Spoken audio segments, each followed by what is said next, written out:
Perkenalkan, nama saya Franky Kue dengan NIM 26021817074 dari jurusan Sistem Informasi. Pada kesempatan kali ini saya akan menjelaskan bagaimana untuk melakukan financial management sejak dini. Berikut untuk storyboard mengenai contoh pentingnya financial management.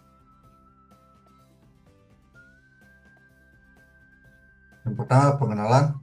Financial management merupakan proses yang penting dalam kehidupan sehari-hari yang melibatkan pengorganisasian, pemantauan, dan pengendalian keuangan pribadi maupun keluarga.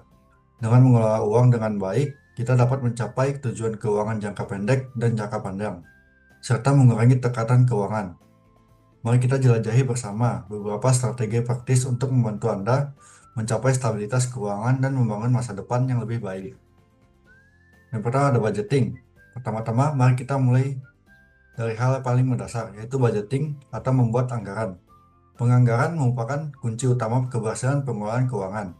Ini melibatkan pengelolaan dan pengalokasian uang dengan bijak untuk memenuhi kebutuhan dan tujuan keuangan Anda. Ada beberapa langkah sederhana dalam membuat anggaran. Yang pertama itu mengidentifikasi pendapatan, yang kedua menghitung biaya, yang terakhir adalah menetapkan prioritas. Saving dan investing. Selain membuat anggaran, langkah selanjutnya untuk mengelola keuangan Anda adalah menabung dan menginvestasikan uang Anda. Ini membantu Anda membangun kekayaan dan mencapai tujuan keuangan jangka panjang Anda. Emergency saving adalah langkah awal yang paling penting untuk alokasi keuangan Anda. Alokasikan sebagian penghasilan Anda ke rekening tabungan yang mudah diakses untuk kebutuhan tak terduga seperti biaya pengobatan dan perbaikan mendadak. Yang kedua itu investing, adalah kunci utama pertumbuhan kekayaan jangka panjang. Ada beberapa jenis investasi yang bisa Anda pertimbangkan, mulai dari reksadana hingga properti. Pastikan untuk memilih investasi yang sesuai dengan profil, risiko, dan tujuan keuangan Anda. Yang ketiga adalah mengurangi hutang. Selain membuat anggaran, langkah selanjutnya dalam pengelolaan keuangan adalah menabung dan menginvestasikan keuangan Anda. Ini membantu Anda membangun kekayaan dan mencapai tujuan keuangan jangka panjang. Selanjutnya, menyiapkan dana darurat.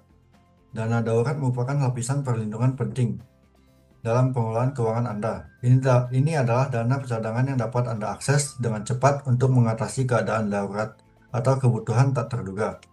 Dengan memiliki dana ini, Anda dapat menangani keadaan darurat seperti kehilangan pekerjaan atau tagihan pengobatan tanpa harus bergantung pada hutang tambahan. Hal ini memberikan ketenangan pikiran dan stabilitas keuangan. Selanjutnya, untuk meningkatkan pendidikan keuangan. Edukasi keuangan merupakan kunci keberhasilan pengelolaan keuangan, baik untuk diri sendiri maupun keluarga. Berikut beberapa cara untuk meningkatkan pemahaman Anda tentang keuangan. Yang pertama itu adalah mendidik diri sendiri. Yang kedua, sumber belajar keuangan. Yang ketiga, literasi keuangan untuk anak. Berikut ada contoh implementasi. Yang pertama, penganggaran pribadi atau personal budgeting. Seorang individu membuat anggaran bulanan untuk mengelola pendapatan dan pengeluaran. Mereka mencatat semua sumber pendapatan seperti gaji dan memprioritaskan pengeluaran untuk kebutuhan pokok seperti sewa, utilitas, dan makanan. Sisa dana dialokasikan untuk tabungan dan investasi. Yang kedua ada manajemen arus kas di perusahaan atau cash flow management. Sebuah perusahaan kecil memonitor arus kas harian untuk memastikan mereka memiliki uang yang cukup dan membayar tagihan dan menggaji karyawan. Mereka juga mengelola penerimaan dari penjualan dengan mengatur waktu penagihan kepada pelanggan. Yang ketiga ada pengendalian biaya operasional atau cost control. Sebuah restoran melakukan audit biaya untuk mengidentifikasi pengeluaran yang dapat dikurangi, seperti mengurangi pemborosan bahan makanan atau negosiasi harga dengan pemasok.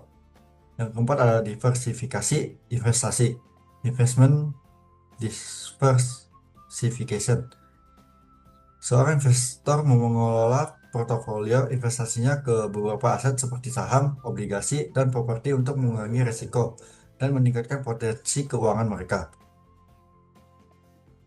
Selanjutnya ada kesimpulan, yang mana dalam presentasi kali ini kami dapat menambahkan beberapa strategi pengelolaan uang dengan bijak untuk mencapai kebebasan finansial, mulai dari penganggaran hingga investasi dan pengurangan hutang hingga persiapan pensiun. Setiap langkah berperan penting dalam membangun stabilitas keuangan Anda. Ingat bahwa pengelolaan keuangan bukanlah tujuan akhir, melainkan sebuah perjalanan. Dengan disiplin, pendidikan, dan kesadaran finansial, Anda dapat mengelola keuangan Anda lebih baik dan lebih efektif untuk mencapai tujuan keuangan Anda. With good planning and the right step, you can create the brighter and more stable financial future.